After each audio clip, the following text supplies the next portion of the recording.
Hormuz में एक बार फिर महासंग्राम छिड़ सकता है।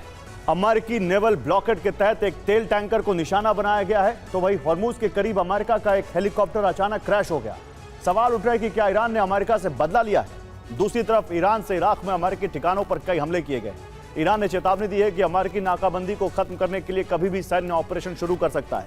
इजरायल पर हमले के बाद अमेरिका की नरमी से ईरान का हौसला और बुलंद हो गया है। टैंकर से 24 भारतीय क्रूज सदस्यों को रेस्क्यू किया गया। मिसाइल हमले की वजह से टैंकर में छेद हो गया था। टैंकर के डूबने से पहले ही सभी क्रूज सदस्यों को निकाल लिया गया। ईरान ने नाकाबंदी को लेकर अमेरिका को धमकी दी है। ईरान अमेरिका के खिलाफ कभी भी ऑपरेशन शुरू कर सकता है। ईरान का दावा है कि वो अमेरिकी नाकाबंदी को खत्म करने की क्षमता रखता है। हॉर्मुज में अब सफर और ज्यादा जोखिम भरा हो गया है। टैंकर और जहाज अब पहचान छिपाकर हॉर्मुज पार कर रहे हैं। सिग्नल बंद होने की वजह से कभी भी हॉर्मुज में हादसा हो सकता है। तो हॉर्मुज में सफर अब बेहद खतरनाक हो चुका है, क्योंकि यहां ईरान से बचने के लिए टैंक डार्क मोड में चल रहे हैं। इसका मतलब यह है कि तेल टैंकर बेहद सीक्रेट तरीके से हॉर्मुज पार कर रहे हैं। ईरान के रडार और सैटेलाइट से खुद को बचाने के लिए टैंकर्स अपना ऑटोमेटिक ट्रैकिंग सिस्टम बंद कर देते हैं। यानी ट्रांसपॉन्डर से निकल रहे जिस सिग्नल से समुद्र में जहाज की लोकेशन नजर आती है, टैंकर उसे बंद कर लेते हैं। ईरानी रडार से बचने के लिए शिपिंग कंपनियां बहुत बड़ा जोखिम उठा रही हैं, लेकिन मजबूरी है, क्योंकि हॉर्मुज को छिपकर ही पार किया जा सकता है। रिपोर्ट यह भी है कि अब समुद्र के बीच ही तेल की शिफ्टिंग भी हो रही है।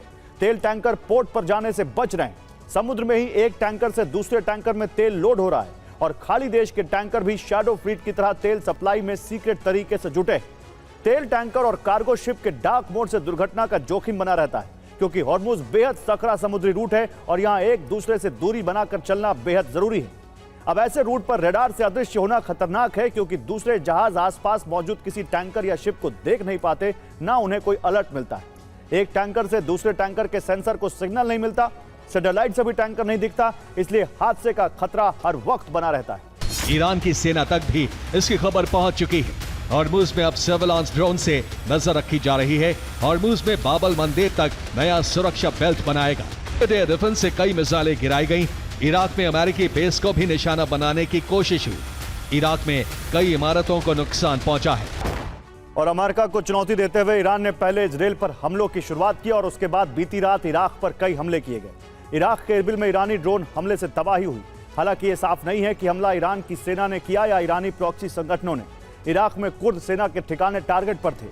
अमेरिकी बेस पर भी हमले किए गए, लेकिन अमेरिका की तरफ से कोई जवाबी प्रहार नहीं किया गया।